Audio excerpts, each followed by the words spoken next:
Olá, turma! Nessa videoaula sobre a farmacologia do sistema nervoso central, nós iremos estudar sobre os antiepiléticos.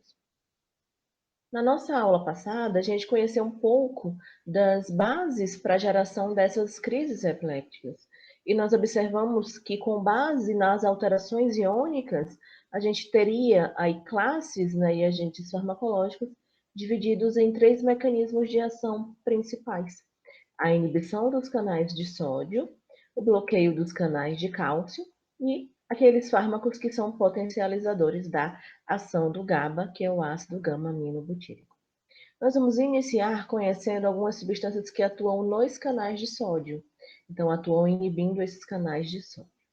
Uma das mais conhecidas e mais antigas utilizadas dentro da terapia para as epilepsias é a fenitoína, cujo medicamento de referência é o Idantal. Qual seria o mecanismo de ação da fenitoína? A fenitoína é uma bloqueadora aí de canais de sódio. Uma das coisas mais interessantes é que esse tipo de bloqueio ele é dependente de uso. E o que é que representa esse bloqueio dependente de uso? Para a gente entender isso, vamos retornar aqui aquelas propriedades, né, fisiológicas dos canais de sódio. Quando a gente tem um canal de sódio, a gente pode encontrá-lo em um estado de repouso, que seria esse estado fechado, em um estado ativado, que seria esse estado aberto, havendo aqui o influxo de íons sódio, e em um estado inativado, que é um estado aqui onde esse canal está com a comporta de inativação bloqueando esse canal. E aí, nesse caso, a gente não teria a possibilidade de gerar um novo potencial de ação quando os canais de sódio estão nessa forma inativada. A fenitoína, basicamente, ela impede o que a gente chama de recuperação, ela deixa o período de recuperação maior. Então, o que é que seria essa recuperação? Seria a passagem desse canal de um estado inativado para depois entrar no estado fechado, porque depois do estado fechado ele poderia abrir. Então, a fenitoína, ela deixa esse período de recuperação ser mais lento, então ela dificulta essa recuperação e por isso ela diminui essas descargas anormais que caracterizam aí aqueles momentos das crises epilépticas. E o que é esse bloqueio dependente de uso, professora? Ela tem uma afinidade pelos canais que estão com uma maior atividade naquele momento. Então, quanto maior for a atividade desse canal de sódio, mais atraída por esse canal ela fica. Então, ela atua principalmente nos canais que estão em alta atividade. E geralmente os canais que estão com a alta atividade são aqueles que estão alterados durante uma crise epiléptica. Então, isso é extremamente importante, porque ela vai ser mais seletiva para esses locais onde a gente teria ali uma descarga anormal. Então, ela é indicada para que tipos de epilepsias? Para todas as crises, exceto as crises de ausência. Porque nós estudamos na aula passada que essas crises de ausência estão muito associadas com o envolvimento dos canais de cálcio dependentes de voltagem do tipo T, que são aqueles canais de cálcio que se abrem aí devido a processos de hiperpolarização local. Quais seriam alguns efeitos colaterais ou adversos associados com a utilização da fenitoína? Ataxia, o nistagmo, a descoordenação, confusão mental. Uma coisa que é extremamente clássica da fenitoína é a hiperplasia gengival. Eu, durante a minha prática clínica, no momento da dispensação de fenitoína, já observei vários pacientes com hiperplasia gengival, que seria aquele crescimento da gengiva acima dos dentes. Então, quando o paciente chegava, que falava comigo, eu já sabia que, antes de olhar a receita, eu já sabia que ele ia buscar a fenitoína. E a fenitoína, ela causa muito essa hiperplasia gengival. Pode haver anemia megaloblástica e surtismo, né, que é aquele crescimento abundante de pelos, e a malformação fetal também. Uma das coisas mais interessantes em relação a esses antiepilépticos é que muitos deles causam malformação fetal. É por isso que no final dessa aula a gente vai observar o que tem que ser feito no caso aí de mulheres que fazem a utilização desses antiepilépticos e que estão grávidas. Outro fármaco que atua bloqueando os canais de sódio aí é a carbamazepina, cujo medicamento de referência é o Tegreton. Também faz esse bloqueio dependente de uso, ou seja, bloqueia principalmente aqueles canais que estão com uma alta atividade. É indicada para todas as crises, exceto aquelas crises de ausência, porque as crises de ausência estão associadas com os canais de cálcio dependentes de voltagem do tipo T. Os efeitos colaterais e adversos, eles envolvem sonolência, vertigem, ataxia, retenção de líquidos e neutropenia. Então, a gente tem algumas coisas que são menos rígidas do que a gente observa lá com os casos da fenitoína. Além disso, pessoal, o metabolismo da carbamazepina é superlinear e devido a esse melhor perfil, né, de aceitabilidade desses efeitos colaterais ou adversos, a carbamazepina ela constitui uma das principais escolhas aí em relação a tratamento de pacientes, muito mais hoje em dia do que a própria fenitoína. Também temos a lamotrigina, que atua bloqueando esses canais de sódio também. Parece bloquear também canais de cálcio dependentes de voltagem do tipo T, e dessa forma diminuir a liberação de glutamato no final. Porque uma coisa interessante é que, uma vez que aquele neurônio relé ele fica ativado, né, esses canais de cálcio dependentes de voltagem estão na sua superfície, ele estando ativado, lá no final ele vai liberar glutamato nas regiões corticais. Então, a gente vai aumentar muito essa atividade em determinadas regiões corticais. Então, essa lamotrigina atua tanto bloqueando canais de sódio como canais de cálcio dependentes de voltagem do tipo T. Então, lembra dessa figura que nós vimos na nossa aula passada? A gente tem aqui esse neurônio relé, a gente teria aqui esses canais de cálcio dependentes de voltagem do tipo T, e a gente teria liberação maciça de glutamato nessa região cortical, quando a gente tiver a ativação dos canais de cálcio dependentes de voltagem do tipo T. Devido a esses mecanismos de ação, ela vai ser indicada para todos os tipos de epilepsia, inclusive as crises de ausência atípica. Como efeitos colaterais e adversos, a gente também observa ataxia, visão turva, tontura, sedação e erupção cutânea. São algumas coisas que podem acontecer com as pessoas que utilizam aí a lamotrigina. E a lacosamida também é um tipo de bloqueador de canais de sódio, só que ela faz aqui uma inativação lenta desses canais de sódio. É indicado para as crises focais, principalmente, é um medicamento mais novo dentro dessa classe aí que mexe com os canais de sódio. Então, nós podemos observar que os moduladores do canal de sódio, nós temos aqui a fenitoína, que é muito indicada para as crises focais, onde a gente tem a consciência preservada, pode ter depressão do nível de consciência, e nas crises generalizadas do tipo tônico-clônicas. Uma dose diária disponível apenas para formulação e de liberação prolongada. Tem uma farmacocinética não linear, tem uma maior flutuação nos parâmetros farmacocinéticos, como efeitos colaterais clássicos, a hiperplasia gengival, acentuação de características faciais, hipersensibilidade pode acontecer também. A carbamazepina utilizada em crises focais ou nas crises generalizadas do tipo tônico-clônica, induz algumas enzimas do citocromo P450, tem um metabólito ativo, tá? Que é o 10-11-epóxido de carbamazepina, que também tem um potencial aí antiepiléptico. Esse efeito dela se deve em parte a esse metabólito ativo. Efeitos de sonolência, vertigem, entre outros. A gente tem a eslicarbazepina, que é utilizada aqui em crises focais, lamotrigina, utilizada em crises focais e generalizadas. Tem uma meia-vida reduzida em presença de fenitoína, carbamazepina ou fenobarbital. Concentração aumentada na presença de valproato. Então, vocês conseguem observar que para controlar determinados tipos de epilepsias, vai ser necessário utilizar mais de um fármaco antiepiléptico, tá? Então, associações entre esses fármacos. Entretanto, é importante observar se existe interação medicamentosa entre eles.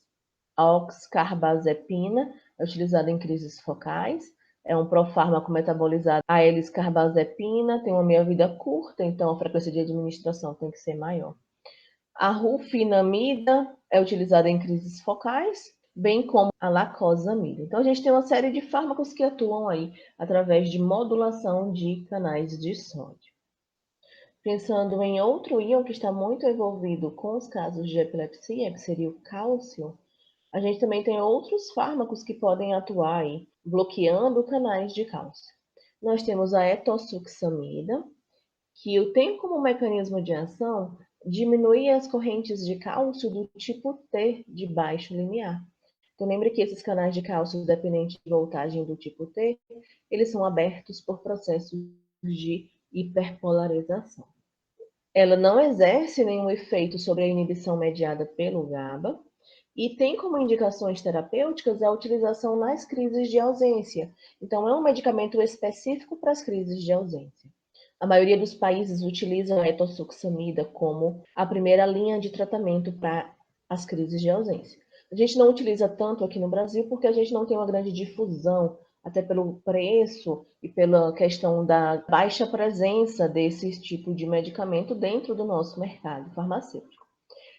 Nós utilizamos muito mais o ácido valproico, que é o Depakene, medicamento de referência, também pode ser chamado de valproato, tá? Então, é muito utilizado, é inclusive distribuído pelo Sistema Único de Saúde na atenção básica, o ácido valproico, a fenitoína, fenobarbital, clonazepam, são alguns tipos de antiepilépticos que a gente vai conhecer e que são aí distribuídos dentro da atenção básica. E o que o ácido valproico ele faz? Aqui para o Brasil é o principal utilizado aí para as crises de ausência, tá? O mecanismo de ação, bloqueio de canais de sódio. Então, observe, o ácido valproico ele tem uma série de mecanismos. Uma das coisas que ele faz é bloquear canais de sódio. Além disso, ele consegue bloquear canais de cálcio dependentes de voltagem do tipo T. Entretanto, a gente vai observar esse padrão de bloqueio quando a gente tem um aumento na concentração plasmática dele. Então, se a finalidade terapêutica é utilizar nas crises de ausência, a gente já sabe que vai precisar aumentar a dose fornecida ao paciente.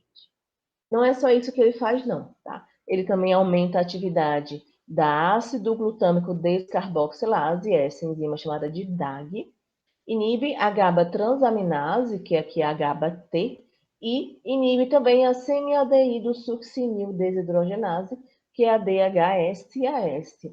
São enzimas responsáveis pelo metabolismo do GABA. Então, a gente vai, dessa forma, mexer tanto com canais de sódio, com canais de cálcio e também com a ação do GABA, né, o ácido gama-aminobutírico, dentro do organismo. Então, a gente observa, pensando na questão do GABA, que o ácido valproico aumenta a atividade da enzima ácido glutâmico descarboxilase, e dessa forma, essa enzima, ela converte o glutamato em GABA. Então, se a gente tem um aumento na sua atividade, a gente aumenta a quantidade de GABA nesse indivíduo, o que é positivo quando a gente pensa numa crise epiléptica, onde a gente tem um aumento de excitabilidade naquele local. Além disso, esse ácido valproico inibe algumas enzimas responsáveis pelo metabolismo do GABA, como a GABA transaminase, e também a semialdeído succinil desidrogenase. Com base nisso, a gente observa uma potencialização desses efeitos GABAérgicos. Então, além de atuar bloqueando canais de sódio, canais de cálcio dependentes de voltagem do tipo T em altas doses, a gente tem um aumento aí, uma potencialização dessa ação do GABA, que é um importante neurotransmissor inibitório dentro do nosso sistema nervoso central. Com isso, as indicações do ácido valproico são inúmeras, né? As crises generalizadas, as crises de ausência e crises idiopáticas, né? Aí que a gente não entende muito bem o que é que está acontecendo, o que é que está iniciando. Por atuar em vários alvos, ele pode ser eficiente nesses tipos de problemáticas. É utilizado também nessas convulsões focais como uma alternativa à utilização de fenitoína e carbamazepina. Como efeitos colaterais e adversos, a gente observa que o paciente pode apresentar quadros de náuseas, queda de cabelo, aumento de peso, irritação gastrointestinal, ataxia, quadros de sedação, tremor e também as malformações fetais. Então, eu ressalto a importância de se checar a utilização desses antiepilépticos em mulheres grávidas. Nós temos a gabapentina, que foi pensada, né, e criada estruturalmente com uma semelhança ao GABA. Então, a tentativa era utilizar ela como uma atividade semelhante ao GABA. Entretanto, foi observado que, como um mecanismo de ação, ela conseguia bloquear canais de cálcio dependentes de voltagem, de alta voltagem, tá? Então, que a gente chama de HVA, do tipo PQ, e aqui seria a formação dos poros deles. Com base nisso, bloqueando canais de cálcio dependentes de voltagem, isso levaria a uma diminuição de liberação de neurotransmissores, porque nós estudamos que para que a gente consiga fazer exocitose de neurotransmissores, a gente precisa do auxílio do cálcio. Então, bloqueando esses canais de cálcio, a gente diminui a liberação de neurotransmissores puramente excitatórios, que poderiam agravar os quadros aí das epilepsias. A gabapentina, ela tem como indicações terapêuticas aí as crises focais, só que ela tem uma potência baixa, tá? Então, geralmente, ela não vai representar um fármaco de primeira escolha, ela vai vir aí como um adjuvante em uma farmacoterapia para epilepsia. Com efeitos colaterais adversos, sedação, tontura, ataxia, fadiga e também a irritação gastrointestinal. A pregabalina também tem estrutura semelhante aí ao GABA. O mecanismo de ação é idêntico ao da gabapentina, né? Bloqueio de canais de cálcio dependentes de voltagem aí, de alta voltagem, do tipo PQ, levando à diminuição da liberação de neurotransmissores puramente excitatórios que poderiam agravar esses quadros de uma alta excitabilidade descoordenada desses neurônios. A indicação terapêutica também é para as crises focais. Elas têm ainda uns efeitos mais potentes que a gabapentina, então vêm sendo utilizados como adjuvantes na terapia de crises focais. É empregada também em pacientes hepatopatas, porque paciente que tem algum problema no fígado tem dificuldade de fazer metabolismo de fármacos em geral. Isso pode levar a um aumento na concentração plasmática desse fármaco, isso pode levar então a um risco aí de toxicidade, né? Só que a pregabalina ela é metabolizada nos rins. Então, se o paciente tiver um problema hepático, o seu metabolismo vai acontecer nos rins, e aí a gente não vai ter essa problemática da oscilação da concentração plasmática de pregabalina. Entretanto, se o paciente tiver um problema renal, não é indicado a utilizar a pregabalina, porque vai haver uma dificuldade de fazer a metabolização desse tipo de fármaco. A gente pode observar alguns detalhes de bloqueadores aí de canais de cálcio. A etosuximida, que é utilizada em crises generalizadas, que pode levar a problemas gastrointestinais, sonolência, letargia, tontura, entre outros. A zonisamida, utilizada aqui em crises focais, né, que tem como efeitos adversos sonolência, ataxia, anorexia e fadiga. Gabapentina e pregabalina, utilizadas em crises focais, tem efeitos colaterais parecidos, ou tontura, sonolência, tá? A pregabalina tem pouco potencial de fazer interações medicamentosas, já que o seu metabolismo é diferenciado, é lá renal e não é tanto hepático. A gente tem mecanismos de ação mista, então o valproato, o ácido valproico, pode ser utilizado tanto para as crises focais como para as crises generalizadas. Atua em canais de sódio, atua em canais de cálcio dependentes de voltagem do tipo T, atua no metabolismo do GABA, tem como efeitos colaterais sintomas gastrointestinais, sedação, ataxia, tremor. Então, até mesmo o perfil de efeitos colaterais desses fármacos é bem semelhante. Então, vai muito do tipo de crise que aquele paciente tem para que o prescritor ele consiga fazer uma indicação terapêutica correta para aquele paciente. E um outro ponto que pode ser modulado, se a gente pensa em uma terapia antiepiléptica, seria justamente a ação do GABA. Então, nós temos alguns fármacos, como o fenobarbital, cujo medicamento de referência é o Gardenal, que pode ser utilizado para mexer com essa atuação do GABA.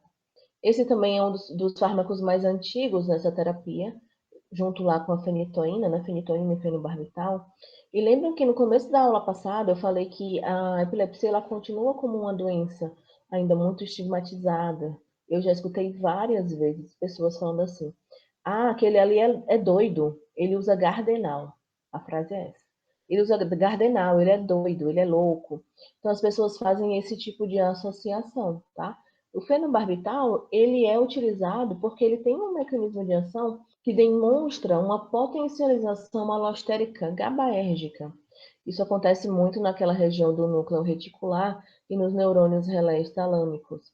Na aula passada, nós observamos aquele esquema, né, onde a gente tem um interneurônio inibitório que atuaria liberando o GABA no neurônio relé, e dessa forma o GABA faria uma hiperpolarização, e essa hiperpolarização levaria à abertura de canais de cálcio dependente de voltagem do tipo T, que se abrem por hiperpolarização.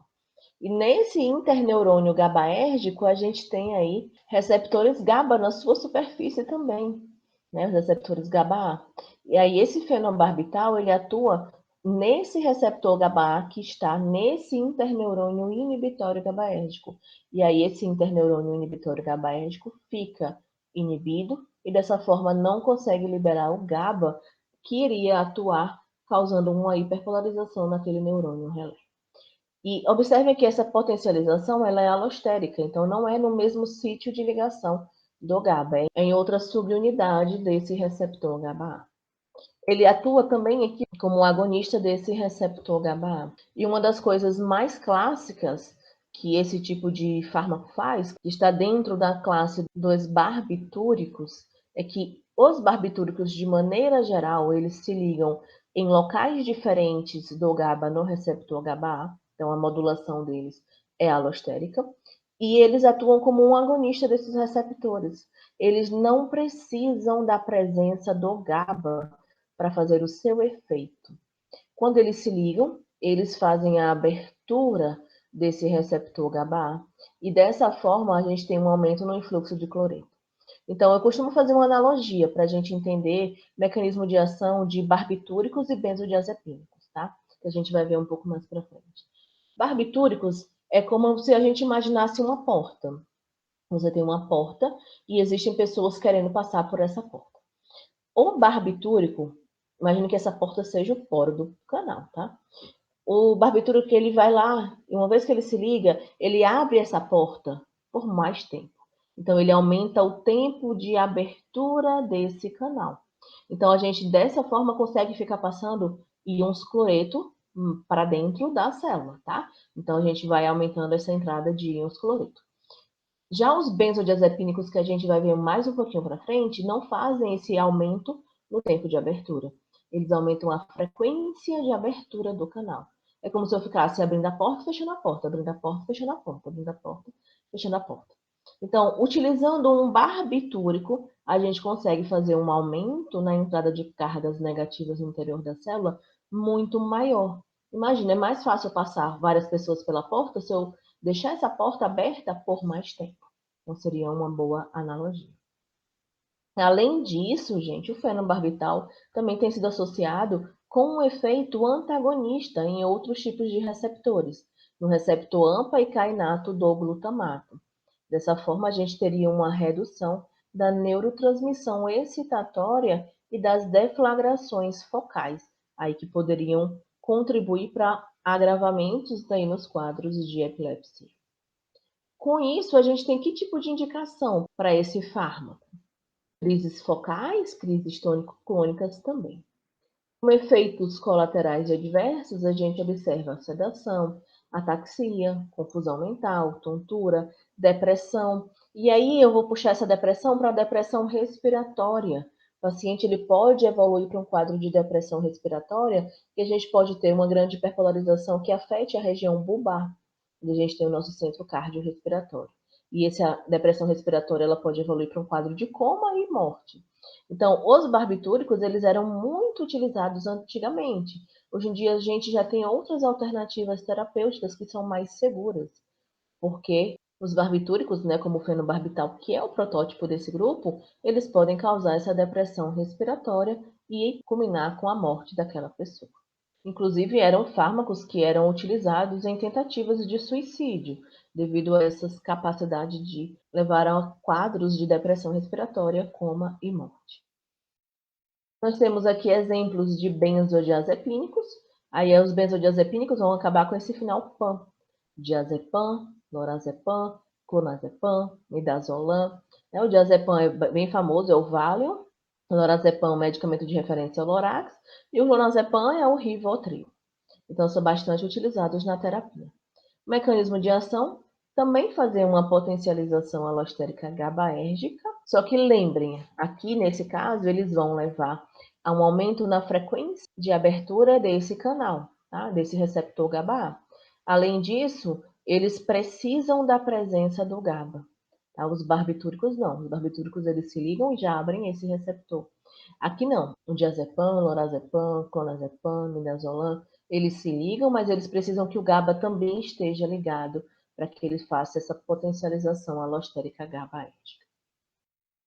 Foi observado que o clonazepam, ele atua preferencialmente, tá, com alta afinidade em receptores GABA-A, aumentando a inibição dos neurônios e, consequentemente, desativando aquele núcleo reticular. Então, ele impede a hiperpolarização do tálamo, inibindo indiretamente a atividade daqueles canais de cálcio dependentes de voltagem do tipo T, que estão aí bastante associados com o desenvolvimento das crises de ausência.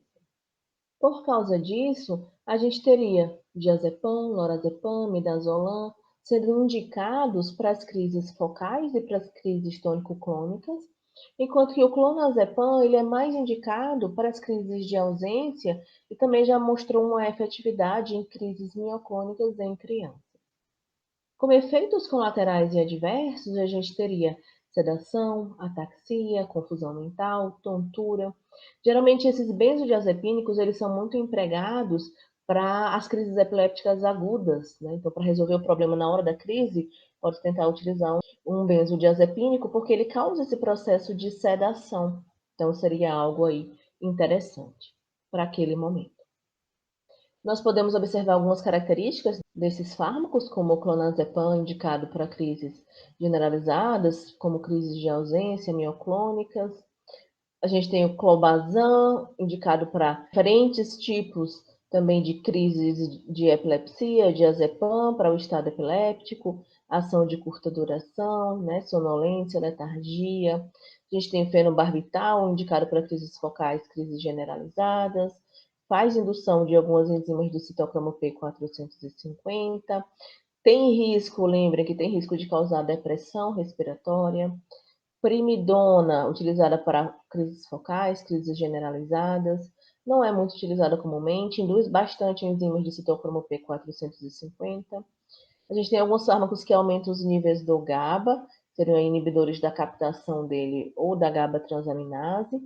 A tiagabina é utilizada aí para crises focais, onde a gente tem conservação de consciência, ou então depressão aí do nível dessa consciência. A gente teria o estripentol, utilizado para crises generalizadas tônico-clônica, e a vigabatrina, utilizadas aí também para crises focais, tá? Então, existem diferentes tipos de fármacos utilizados para tratamento de epilepsia, pensando no GABA, né, na funcionalidade desse neurotransmissor inibitório do nosso sistema nervoso central. Além disso, pessoal, existem alguns outros fármacos que podem ser utilizados em algumas crises, e aí eles têm mecanismos distintos daqueles três que a gente viu inicialmente, né? De mexer com canais de sódio, de cálcio ou com o GABA. Então, antagonistas dos receptores do glutamato, no caso do receptor AMPA, perampanel, é indicado aí para crises focais, tá? A modulador de canal de potássio, como a exogabina, também indicado para algumas crises focais. Moduladores de vesículas sinápticas, como levetiracetam, indicado para algumas crises focais, para crises generalizadas. Brivaracetam, indicado para crises focais. E a gente teria topiramato, indicado para crises focais, crises generalizadas. E o que é que vai fazer o prescritor indicar um tipo de antiepiléptico? Ah, gente, são vários fatores. Quais são as crises que essa pessoa tem? Quais foram as alternativas que ela testou e que não deu certo? Qual é o custo para essa terapia? Como vai ser a adesão ao tratamento? Tem que utilizar o fármaco muitas vezes ao dia? Vai ser injeção? Como é que vai ser isso? Então, são vários fatores, né? Os fármacos que estão mais disponíveis. Muitas crises são muito difíceis de serem controladas, e aí a gente vai precisar fazer associações de diferentes tipos de fármacos antiepilépticos. Tudo depende do tipo de epilepsia de cada paciente. Aqui eu vou chamar atenção para vocês em relação ao tratamento antiepiléptico e os casos de gravidez. Primeiro, pensando no sucesso de um anticoncepcional. Porque existe uma interação farmacológica entre esses anticoncepcionais com os fármacos aí antiepilépticos, principalmente aqueles que induzem as enzimas do citocromo P450 do tipo 3A4. Por quê? Ao induzirem o aumento da expressão dessas enzimas, essas enzimas metabolizam os anticoncepcionais e aí reduzem os níveis terapêuticos dos anticoncepcionais. Isso faz com que o insucesso da terapia anticoncepcional ela passe aí do que era antes 0,7 para cada 100 mulheres para 3,1 para cada 100 mulheres por ano, ou seja, aumenta o risco dessa mulher utilizando o anticoncepcional em engravidar.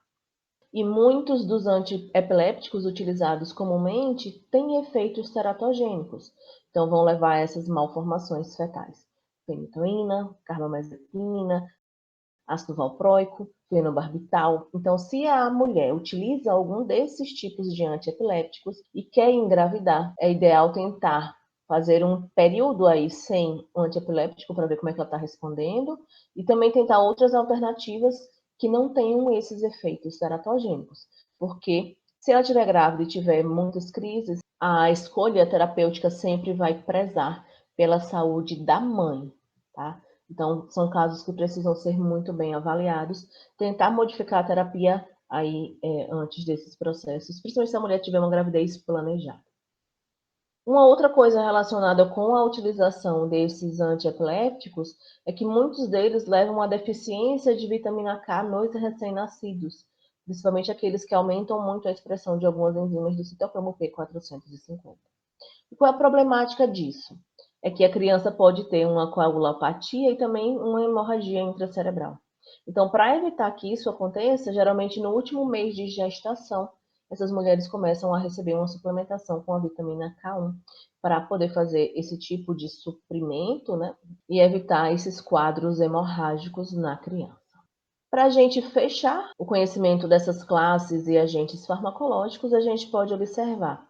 Existem alguns fármacos que atuam bloqueando canais de cálcio, tá? De altas voltagens, aqui como a gabapentina, então reduzem o influxo de cálcio. Existe o felbamato, que é um bloqueador de receptores do tipo NMDA, mas durante a sua utilização clínica já foi bastante associado ao desenvolvimento de insuficiência hepática, então não é uma escolha de primeira linha. Temos barbitúricos e benzodiazepínicos, fazendo uma modulação aqui uma potencialização desse efeito aqui do GABA, né, atuando em receptores GABA-A, levando ao aumento do tempo de abertura, no caso dos barbitúricos, e da frequência de abertura desses canais aí, no caso dos benzodiazepínicos.